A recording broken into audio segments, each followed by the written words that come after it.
कृषि विभाग की तरफ से दावा किया गया है कि जिन किसानों ने सुपर सीडर की मदद से गेहूं की फसल की बिजाई की थी, उसे फसल को तेज हवा एवं आंधी नुकसान काफी कम होने की संभावना रहती है।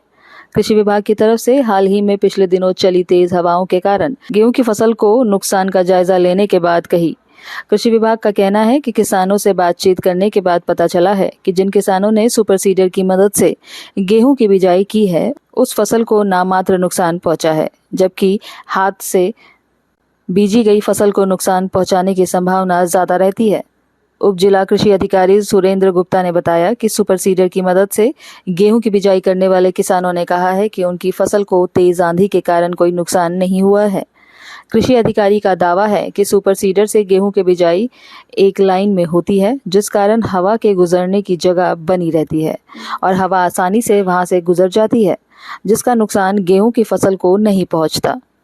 उन्होंने बताया कि इस बार लगातार किसानों को नई प्रणाली से गेहूं की बिजाई करने के प्रति जागरूक किया था और अधिकतर किसानों ने इस प्रणाली को अपनाते हुए सुपर सीडर की मदद से गेहूं की बिजाई की थी। ये आपके माध्यम से ये एक मैं लोगों तक भी ये संदेश पहुंचाना चाहता हूं कि जितने भी हमने जो अभी असेसमेंट की है, सारी जितनी फसल हमारी सुपर सीडर से लगी थी, उसमें तो हमें जो नुकसान है अभी तक कोई ऐसा स्पॉट मिला नहीं है कि जिसमें वो कोई भी ऐसी लॉजिंग हमें पाई गई है।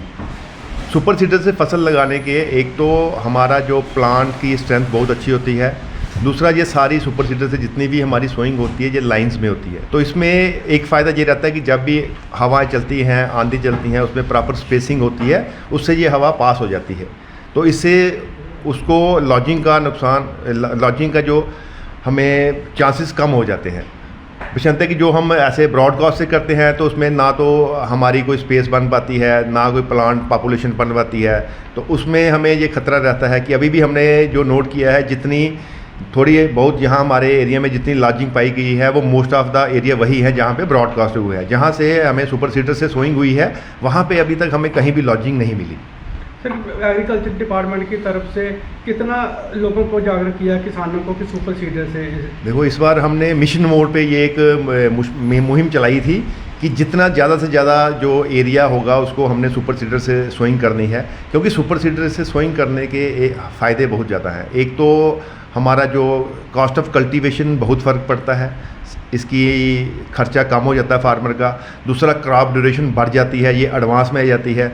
आपने भी देखा होगा कि ये पहली बार है कि अराउंड बैसाखी हमारी ऑलमोस्ट सारी फसल तैयार है कटाई के लिए, सिर्फ कंबाइंस का देर है जो कि आगे हमारी अप्रैल एंड में या मई में जाके होती थी।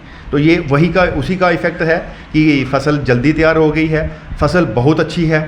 इस बार फार्मर को फ़ायदा होगा, 10 से 20% का यील्ड में इजाफा होगा पिछली बार से। सर, डिपार्टमेंट की तरफ से किसानों के लिए खरीद मंडी भी खोली जा रही है? बिल्कुल जी, हमारी जो मंडियां 1-2 दिन में शुरू हो जाएंगी, उनकी लोकेशनें भी सबको हम बता देंगे कहाँ कहाँ है। इस बार रेट भी सरकार ने निकाल दिया है, वो भी पहले से बढ़ के है, अच्छा रेट मिलेगा किसान को और किसान की इनकम बढ़ने की पूरी चांस है। सर, कंबाइन मशीनें पहुँचना शुरू हो जाएंगी? और हमारे यहाँ पे लोकल कंबाइंस भी काफ़ी हैं, उनसे भी लोगों की बात चल रही है। तो सही मौके किसी भी टाइम, अभी हार्वेस्टिंग कई जगह तो हमारी शुरू हो भी चुकी है, लेकिन अब मौसम के कारण में भी लोग वेट कर रहे हैं कि थोड़ा सा 1-2 दिन देख के उसके बाद फिर ये हार्वेस्टिंग अपने जोर शोर से शुरू हो जाएगी। सर, मौसम भी ख़राब हो रहा है तो कितना नुकसान हो सकता है अगर इसी तरह से मौसम रहता है? देखो जी, हम तो यही दुआ करते हैं कि कोई नुकसान ना हो।